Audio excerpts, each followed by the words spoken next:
Hi friends, Roy Lakshmi హీరోయిన్గా నటించిన Jhansi IPS ఒక కన్నడ సినిమా. దాన్ని అదే పేరుతో తెలుగులో డబ్బింగ్ చేసి రిలీజ్ చేస్తున్నారు ప్రతాని రామకృష్ణ గౌడ్. ఈ సినిమా ఎలా ఉందో చూద్దాం. ఝాన్సీ ఒక కాలనీలో ఒక మురికివాడ లాంటి దాంట్లో ఉంటుంది. ఫైట్లు గట్రా చేస్తూ ఉంటుంది. అయితే ఆ ఊర్లో లోకల్ డాన్ డ్రగ్స్ దందా నడుపుతూ ఉంటాడు. ఆ దందాలో ఝాన్సీ కూడా చేరి మంచి పేరు సంపాదించుకుంటుంది. అసలు ఆ దందాలో ఝాన్సీ ఎందుకు చేరింది?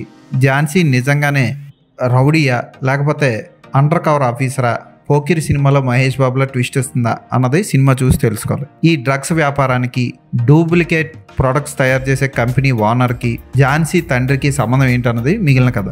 ఈ సినిమా చాలా కామెడీగా ఉంటుంది. పోకిరి సినిమానే అటు తిప్పి ఇటు తిప్పి తీసినట్లు అనిపిస్తుంది. అంతేకాకుండా ఈ సినిమాలో కొన్ని సీన్లు చూస్తే చాలా నవ్వు వస్తాయి. ఉదాహరణకి ఒక హాట్ సన్నివేశం ఉంటుంది.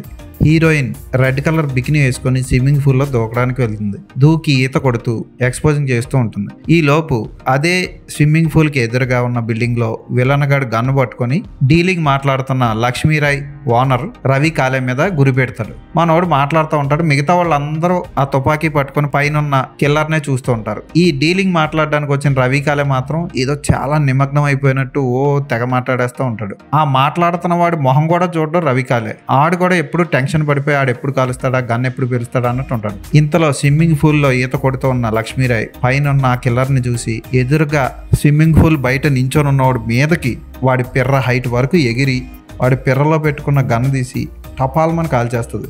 ఆ సీన్ చూసి నాకు ఎంత నవ్వొచ్చిందంటే అంత నవ్వొచ్చింది. ఒకవైపు ఎక్స్పోజింగ్, అది చూడాలో తెలీదు. ఒకవైపు వీళ్ళు చేసే కామెడీ చేష్టలు ఇవి చూసి నవ్వుకోవాలో అర్థం కాదు. ఇలా ఉంటది సినిమా.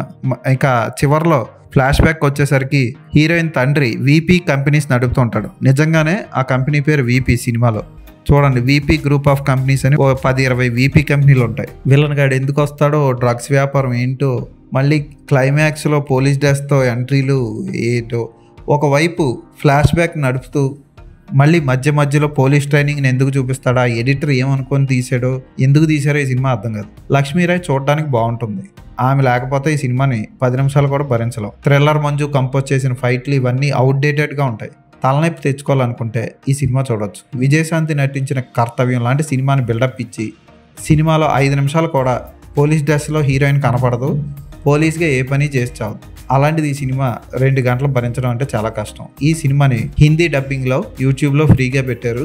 మీరు థియేటర్కి వెళ్ళి రిస్క్ చేయకుండా ఏదో లక్ష్మీరాయ్ బికినీ సీన్ చూద్దాము అనుకుంటే మాత్రం యూట్యూబ్లో చూసేయండి. ఒక విలన్ ఏమో మంత్రాలు చదువుతూ ఉంటాడు, ఒకడేమో అన్నీ చేసి అవతలకు దొరికిపోయిన ఏమీ తెలియదు అన్నట్టు ఓవర్ యాక్షన్ చేస్తూ ఉంటాడు. ఆ విలన్లు ఇద్దరు కూడా పెద్ద పీకింది ఏమీ ఉండదు ఈ సినిమాలో. రవి కాలే ఉన్నంతలో ఓవర్ యాక్షన్ ఎక్కువ చేసాడు. ఫోటోగ్రఫీ కొంతలో కొంత పర్వాలేదు. బ్యాక్గ్రౌండ్ మ్యూజిక్ గురించి ఎంత చెప్పుకున్నా వేస్ట్.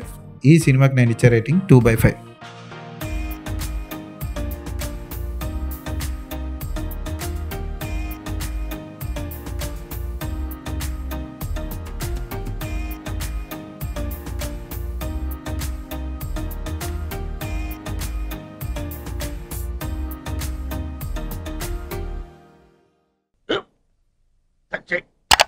స్కూల్ బెంచ్ లాగా ఎంత గట్టిగా ఉందోరా?